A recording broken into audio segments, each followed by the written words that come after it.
আমার মতন আরো কয়েক বাঙালি আমি দেখছি যাদের খুব ঋণ করে গেছে, তার ঋণ শোধ দিতে পারছে না। এমনকি আমি যে টাকা ঋণ করে গেছি সে ঋণও দিতে পারবো না।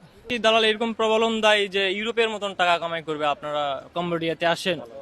হ্যাঁ, যাওয়ার আগে হ্যাঁ অবশ্যই এরকম একটা প্রবলন দিয়ে নিয়ে যায়, কিন্তু অথচ এরকম কোনো কাজ এরকম হয় না। কম্বোডিয়া মূলত দেশটা কেমন দেখতে, বা ওখানকার অর্থনৈতিক ব্যবস্থা কেমন? অর্থনৈতিক ব্যবস্থা খুব একটা ভালো না, যেহেতু ওই দেশের কারেন্সি বেশি চলে না, বৈদেশিক কারেন্সি বেশি চলে, ডলার কারেন্সি চলে। বুঝতে পারছেন কিরকম। আর যেহেতু মুসলমান কান্ট্রি না, সেহেতু নগ্ন শহর, এই আর কি। কতদিন ছিলেন কম্বোডিয়া? আমি ছিলাম এই মাস দিয়ে 5 মাস। 5 মাস পরে চলে আসছে? হ্যাঁ চলে এসেছি। খরচ কত লাগছিল যাওয়ার সময়? আমার খরচ লাগছিল 4.5 লক্ষ টাকা। হ্যাঁ, আমার যেহেতু একজন নিজের মানুষ ছিল, উনি নিয়ে গেছে, উনি আমার সর্বনাশ করছে। Okay, এখন সব টাকাই তো মায়ের কোনো? হ্যাঁ, পুরো টাকাই মার। আমি এমনকি আমি যে স্যালারি পাইছি সেই স্যালারিটাও আমার ভিসার টাকা কেটে নিছে। আমাকে 1 বছরের ভিসা দিছে, বাট আমার 1 বছরের ভিসা আমি কি করবো, এই দেশে তো কোনো কাজ নেই। এখন আসার সময় কোনো খরচ লাগছে কিনা এক্সট্রা? হ্যাঁ অবশ্যই, আসার সময় এই যে আমি প্লেন ভাড়া দিয়ে আসছি, এটা পুরোটাই আমার। আমি কাপড়, এই যে লাগেজ দেখতেছেন, এটা বাসায় থেকে টাকা নিয়ে যায় লাগেজ নিয়ে আসছি। আচ্ছা ভাই, কাপড় চুপড়ো এগুলো, এমনকি আমরা একটা পরনের কাপড় চুপড়ো নিয়ে আসতে পারিনি।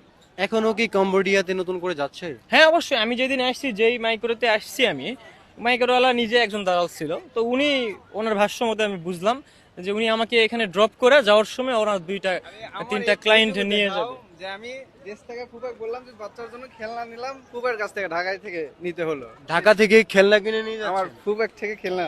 দেখতে পাচ্ছেন দর্শক, কম্বোডিয়া থেকে আসলে কিছুই আনতে পারেননি। বাচ্চার জন্য যে খেলনা নিবে, চকলেট নিবে। জি, আচ্ছা, এই যে আপনারা এত কিছু করতেছেন, এই যে দালাল, আমরা অনেক অনেক সময় দালালকে ধরে দিচ্ছি বা পরিচয় করে দিচ্ছি বা আইডেন্টিফাই করে দিচ্ছি, কিন্তু সেক্ষেত্রে আপনারা ওইরকম কোনো অ্যাকশন নিতে পারছেন না, বা প্রশাসন এর কোনো অ্যাকশন দেখেন আমাদের দায়িত্ব হচ্ছে শুধু প্রতিবেদন তৈরি করা, যে কোথায় কি অকারণ হচ্ছে এগুলো তুলে ধরা। এখন প্রশাসনিক ভাবে যদি না করে তাহলে তো সেটার দায়ী ভাই আমরা না। আমরা চেষ্টা করে যাচ্ছি যাতে প্রবাসী ভাইয়েরা ভালো থাকে। এখন নতুন সরকার আসছে, আমি মনে করি যে এই সরকারের মাধ্যমে কি করা উচিত? সব সরকারি ভাবে কি করা উচিত? প্রথমত যে দেশগুলোতে সরকারি ভাবে নিয়ে যায় সেই দেশগুলোতে যাওয়া বেটার। আর যেগুলো দেশেতে এম্বাসি নেই বাংলাদেশে, সেগুলো দেশে যাওয়ার কোনো ইয়ে নেই। এমনকি আমি গেছি কিন্তু অবৈধভাবে। অবৈধ বলতে আমাকে বডি কন্ট্রাক্টে নিয়ে যাওয়া হয়েছে, আমার হাতে ডলার দেওয়া হয়েছে, $2,000 দেওয়া হয়েছে। এইভাবে বিভিন্ন ভাবে স্টেপ বাই স্টেপ আমাকে নিয়ে যাওয়া হয়েছে।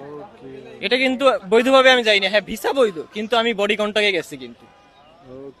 তো এগুলোর একটা প্রতিবাদ আপনারাও করেন, আমি চাই। এটা তো অবশ্যই। এই প্রায় এই 1-1.5 মাসে প্রায় 10,000 বাঙালি এখান থেকে চলে আসছে, সেম অবস্থা।